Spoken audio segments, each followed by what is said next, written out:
Hello, അപ്പം നമുക്കൊരു മുട്ടച്ചോറ് ഉണ്ടാക്കിയാലോ? അപ്പോൾ അതിനാവശ്യമുള്ള സാധനങ്ങൾ ഞാൻ ഇവിടെ അരിഞ്ഞ് റെഡിയാക്കി സെറ്റാക്കി വെച്ചിട്ടുണ്ട് കേട്ടോ. സവോള, തക്കാളി, ഇഞ്ചി, പച്ചമുളക്, വെളുത്തുള്ളിയുടെ പേസ്റ്റ്, പിന്നെ പൊടികളായിട്ട് ഉപ്പ്, മുളക് പൊടി, മല്ലിപ്പൊടി, മഞ്ഞൾപ്പൊടി, കറി മസാല. അപ്പോൾ ഇതൊക്കെ എടുത്ത് സെറ്റാക്കി നമ്മൾ വേഗം ഗ്യാസൊക്കെ ഓണാക്കി ചട്ടിയൊക്കെ അടുപ്പത്ത് വെച്ച് ഒന്ന് ചൂടായി വരുമ്പോൾ വെളിച്ചെണ്ണ ഒഴിച്ച് കൊടുക്കാം കേട്ടോ.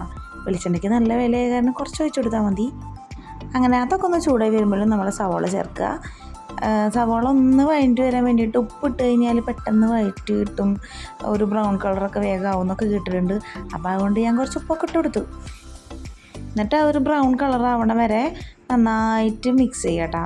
പിന്നെ നമ്മുടെ വെളുത്തുള്ളിയും ഇഞ്ചിയും പച്ചമുളകും കൂട്ടിയിട്ട് ചതച്ചത് കുറച്ച് അതിലേക്ക് ചേർത്ത് കൊടുക്കുക. അപ്പം അതിൻ്റെ പച്ചമുളക് പോണ വരെ നമ്മളൊന്ന് ഇളക്കി കൊടുക്കണം. എന്നിട്ടൊരു ബ്രൗൺ കളറാകുമ്പോൾ ഒരു 2-3 തക്കാളി അരിഞ്ഞത് ഞാൻ അതിലേക്ക് ചേർത്ത് കൊടുത്തു കേട്ടോ. അതിന് ശേഷം നമ്മുടെ പൊടികളും ഇട്ട് കൊടുത്തിട്ട്, അത് കിട്ടിയില്ല എനിക്കിതിൽ വീഡിയോയിൽ, പൊടികളും ഇട്ട് കൊടുക്കുക. എന്നിട്ട് നന്നായി മിക്സ് ചെയ്തതിന് ശേഷം ഒരു 4 കോഴിമുട്ട ബീറ്റ് ചെയ്തിട്ട് കുറച്ച് ഉപ്പിട്ട് ബീറ്റ് ചെയ്യുക. അതിന് ശേഷം നമ്മൾ നേരത്തെ ഉണ്ടാക്കി വെച്ച മിക്സിലേക്ക് ഒഴിച്ചു കൊടുത്തിട്ട് മെല്ലെ മെല്ലെ ഒന്ന് ഇളക്കി വയ്ക്കുക. പിന്നെ കുറച്ചും കൂടി ടേസ്റ്റ് കൂടാൻ വേണ്ടിയിട്ട് തേങ്ങ ചേർത്ത് കൊടുക്കണം, നല്ലതാട്ടോ. തേങ്ങ നന്നായി ചേർത്ത് നന്നായി ഇളക്കി ഒന്ന് മിക്സായിട്ട് വരുന്ന സമയത്ത് നമുക്ക് ചോറ് ചേർത്ത് കൊടുക്കാം. ചോറും ഇങ്ങനെ കുറച്ചേശ്ശെ ചേർത്ത് കൊടുക്കണം കേട്ടോ. അല്ലാന്നുണ്ടെച്ചെങ്കിൽ അവിടെ ഇവിടെ പിടിക്കാത്ത പോലെയാവും.